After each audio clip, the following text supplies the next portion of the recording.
بسم اللہ الرحمن الرحیم۔ السلام علیکم۔ بہت ہی حیرت انگیز اور خوفناک کہانی لے کے آئی ہوں، لیکن کہانی شروع کرنے سے پہلے میری آپ دوستوں سے گزارش ہے، میری حوصلہ افزائی کے لیے میرے چینل کو سبسکرائب کیجیے اور بیل آئیکن کو بھی دبا دیں تاکہ دلچسپ اور بہترین کہانیوں کا سلسلہ بر وقت آپ کو ملتا رہے۔ 12 سال کی عمر میں مجھے بچوں کی جیل کا منہ دیکھنا پڑا۔ 18 سال کا تھا تو جیل کی ہوا کھائی اور زندگی کا بیشتر حصہ ایک جیل خانے سے دوسرے جیل خانے کی نظر ہو گیا۔ کاریں میں نے چرائی، جیلی چیک میں نے بنائے، دکانوں کو میں نے لوٹا اور مسلح ڈاکہ زنی بھی کی۔ مسلسل 10 سال میں ایسا کبھی نہیں ہوا کہ میں نے چند ماہ سے زیادہ عرصہ جیل کی 4 دیواری سے باہر گزارا ہو۔ پھر میں اپنی قسمت بدلنے کے لیے لمبی سیاحت پر نکل گیا، لیکن اس کا نتیجہ خلاف توقع انتہائی خراب نکلا۔ میں نے مزید ٹھوکر کھائی اور ایک بار پھر جیل پہنچ گیا۔ ایک روز قید خانے میں ایک قیدی کے ساتھ کھڑا تھا کہ کسی نے پیچھے سے اسے چاقو گھونپ دیا۔ قتل کے الزام میں مجھ پر مقدمہ چلا۔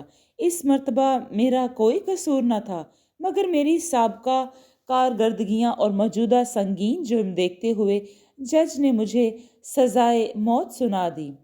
میں سوچنے پر مجبور ہو گیا کہ غالباً میں لاشعوری طور پر اسی مرحلے کے لیے خود کو تیار کر رہا تھا۔ میں نے خود کو حالات کے دھارے پر چھوڑ دیا۔ ویسے بھی میرا تھا ہی کون جس کے لیے مجھے جینے کی خواہش ہوتی؟ میرا خیال تھا کہ وارڈن کو میری سزائے موت سے کوئی سروکار نہیں ہونا چاہیے تھا، مگر وہ جب بھی مجھ سے ملنے آتا مجھ پر ترس کھائی ہوئی نظروں سے دیکھتا۔ وہ بہت کچھ کہنے کی کوشش کرتا، مگر اپنی کوشش میں ہمیشہ ناکام ہو جاتا۔ شاید اسے میری موت کا صدمہ ہو۔ چرچ کے فادر کو جب بھی کسی مجرم کا پتہ چلتا کہ جس کے دن گنے جا چکے ہوں، وہ اس سے حتی الامکان منانے کی کوشش کرتا کہ سابقہ گناہوں کو قبول کر کے اپنے گناہ کی توبہ اور معافی مانگ لے۔ بقول فادر کے ایسا کرنے سے وہ دوسرے جنم میں وہ لوگ عیش و عشرت کی زندگی گزار سکیں گے۔ مجھے نہ تو فادر کی باتوں میں دلچسپی تھی اور نہ ہی دوسرے جنم پر اعتقاد۔ اسی وجہ سے میں نے دوسری بار بھی فادر کے آنے پر ان سے ملنے سے معذرت کر لی، پر اس نے میرے پاس آمد و رفت ختم نہیں کی۔ جیل کا وارڈن، جس کا نام ریمنڈ تھا، وہ حال ہی میں بھرتی ہوا تھا۔ کسی کو پھانسی چڑھانے کا اس کا بھی پہلا تجربہ تھا، لیکن اس کی طرف دیکھنے پر یوں لگتا تھا جیسے سزائے موت مجھے نہیں بلکہ اسے ہونے والی ہے۔ نہیں معلوم کہ اب ہماری زندگی کے دن تھوڑے رہ گئے ہیں۔ ایک روز وارڈن ریمنڈ نے مجھ سے کہا، کیا تم نے فیصلہ کر لیا ہے کہ ہم تمہارے لیے کون سا طریقہ استعمال کریں؟ میں نے اس کی طرف الجھی نگاہوں سے دیکھا۔ طریقہ؟ میں سمجھا نہیں۔ اس ریاست میں سزائے موت دینے کے 2 منظور شدہ طریقے ہیں، ایک پھانسی کا اور دوسرا گولیوں کی بوچھاڑ۔ میرا خیال تھا کہ تمہیں سب کچھ معلوم ہوگا۔ اس نے غالباً یہ بات اس لیے کی تھی کہ میں ہونکوں کی طرح اسے دیکھ رہا تھا۔ کوئی زیادہ سستا ذریعہ نہ ہو تو کیا اس طریقے سے سزائے موت دی جاتی ہے؟ میں نے پوچھا۔ میرا خیال تھا کہ بجلی کی کرسی استعمال کی جاتی ہوگی۔ جیسا کہ میں نے کہا، تمہیں انتخاب کا حق ہے، اس نے جواب دیا، یہ بتاتے ہوئے اس کا چہرہ تاریک سا ہو گیا۔ پھانسی نہیں چلے گی؟ وارڈن، میں نے پر اعتماد لہجے میں کہا، گولی مارنے والے دستے کو ہدایت دے دیجئے کہ وہ اپنے دستوں کی صفائی کر لیں۔ وارڈن جب بولا اس کی آواز لڑکھڑا رہی تھی۔ تمہیں اس سے تکلیف محسوس نہیں ہو رہی جوزف، یوں موت کا انتخاب کرتے ہوئے؟ بالکل نہیں۔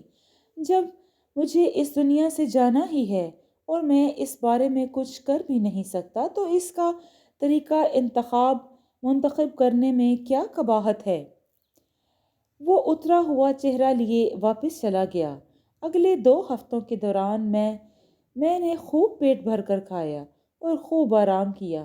میرا وزن 5 پاؤنڈ بڑھ گیا وہ وارڈن اپنا 5 پاؤنڈ اپنا 10 پاؤنڈ وزن کم کر بیٹھا تھا۔ وہ مجھ سے زیادہ میری سزائے موت کے بارے میں سوچتا تھا۔ اس وقت وہ ایک تھکا ہوا ریمنڈ لگ رہا تھا۔ بلا شبہ وہ بہت ہینڈسم تھا۔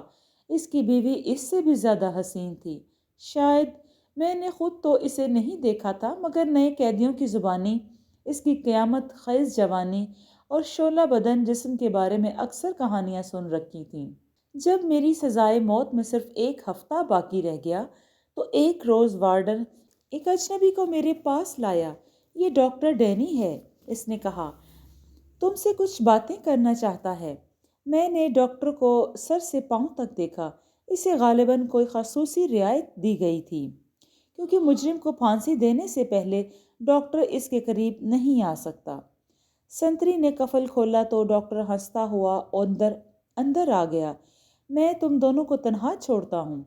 وارڈر ریمنڈ نے یہ کہہ کر جلدی سے واپس چلا گیا۔ میں مری ہاسپٹل میں دماغی سرجری کے شعبے کا انچارج ہوں۔ میں چاہتا ہوں کہ تم اپنا جسم سائنسی تحقیق کے لیے عطیہ دے دو۔ در حقیقت میں یہ چاہتا ہوں کہ تم اپنا جسم مرنے کے بعد میرے نام لکھ دو۔ اس نے مصافحہ کے بعد بنا کسی تمہید کے انتہائی کاروباری لہجے میں کہا۔ اس کے رویے میں غیر معمولی بات نہ تھی، وہ محض میرا جسم چاہتا تھا۔ میں تمہارا مطلب نہیں سمجھا ڈاکٹر، میں نے انجان بنتے ہوئے کہا۔ تم نے اعضاء کی حالیہ پیوند کاری کے بارے میں پڑھا ہوگا، جگر، گردوں اور دل وغیرہ کی تبدیلی۔ میں صرف اخبارات کے چلی حروف ہی پڑھ سکتا ہوں۔ خیر، کوئی بات نہیں، تکنیکی چیزیں اتنی ترقی پا چکی ہیں کہ وہ کچھ ہو رہا ہے جو ابھی کچھ عرصہ پہلے تک معجزہ سمجھا جاتا تھا۔ تم اپنا جسم دے کر کئی زندگیاں بچا سکتے ہو۔ کئی؟ میں نے تصور کے آئینے میں خود کو ٹکڑے ٹکڑے ہوتے اور تاش کے پتوں کی طرح بٹتے دیکھا۔ اس کی حوصلہ افزائی نہیں کرنا چاہتا تھا۔ دیکھو، میں بچہ نہیں ہوں، 50 کے لگ بھگ ہو چکا ہوں۔ میں شروع سے یہی سمجھتا ہوں کہ تم لوگ جوان گوشت چاہتے ہو۔ اس کے علاوہ جب گولیاں میرے جسم سے اتر جائیں گی تو میرے اعضاء میرے یا کسی اور کے لیے قطعاً کارآمد نہیں رہیں گے۔ ڈاکٹر ڈینی کے پاس ہر بات کا جواب تھا۔ وہ بولا، جب جیل کے ڈاکٹر نے بتایا کہ تم اپنی عمر کے لحاظ سے قابل رشک صحت کے مالک ہو، اس کی وجہ وارڈن نے یہ بتائی کہ تم وقتاً فوقتاً لمبے عرصے کے لیے جیل میں بند رہ کر بیرونی دنیا کی آلائشوں سے محفوظ رہے ہو، مجھے یقین ہے کہ تمہارے اعضاء ویسے ہی ہوں گے جیسے میں چاہتا ہوں۔ جہاں تک اس طریقے کا تعلق ہے جسے تم نے اپنی سزائے موت کے لیے منتخب کیا ہے، تو میری خواہش ہے کہ تم اس پر نظر ثانی کر لو۔ میں اپنا فیصلہ نہیں بدل سکتا ڈاکٹر۔ اچھا، اور جسمانی عطیہ کے بارے میں کیا خیال ہے؟ میں گولیوں سے مرنے کے بارے میں اپنے فیصلے کو بدلنے کا ارادہ نہیں رکھتا، البتہ میرا بچا کھچا جسم بخوشی استعمال کر سکتے ہو، میں اسی سے فائدہ اٹھانے کی کوشش کروں گا۔ یہ کہہ کر وہ میرے قریب آیا اور چند کاغذات جو اس نے ہاتھ میں اٹھا رکھے تھے میرے قریب کر دیے اور ان پر دستخط کرنے کو کہا، جن پر میں نے دستخط کر دیے۔ ڈاکٹر مجھ سے مصافحہ کر کے رخصت ہو گیا۔ اس کے بعد بڑی خوش دلی سے میرے قریب تر ہوتے ہوئے یوں حساب کا انتظار کرنے لگا۔ مجھے بعض اوقات موت سے لا تعلق رہنا مشکل نظر آتا تھا۔ اس کے علاوہ ڈاکٹر نے میرے ذہن پر بوجھ بھی ڈال دیا تھا۔ جب میں اپنے مر جانے کا تصور کرتا تھا تو میرے ذہن میں یہی تصویر ابھرتی تھی کہ میں اپنے دونوں ہاتھ سینے پر باندھے نہایت سکون سے سو رہا ہوں، لیکن اب مجھے اس آخری منظر کی چنداں پرواہ نہیں۔ آخر وہ دن بھی آ گیا جس کا مجھے شدت سے انتظار تھا۔ وارڈن ریمنڈ حسب معمول مجھ سے زیادہ دل گرفتہ تھا۔ یوں محسوس ہوتا تھا جیسے اس نے رات جاگ کر گزاری ہو اور اس کی سانسوں میں وسکی کی بو بتا رہی تھی کہ وہ کس بے قراری کے عالم میں جاگتا رہا ہوگا۔ میں اس کے اور پادری کے ساتھ احاطے میں آ گیا۔ سنتریوں نے ہاتھ ہلا ہلا کے مجھے الوداع کہا۔ کہیں کہیں زیر لب جملے بھی میری سماعت سے ٹکرائے۔ شاید یہ لوگ یہ دیکھنا چاہتے تھے کہ آخری وقت میں پہلے کی طرح سکون رہوں گا یا نہیں۔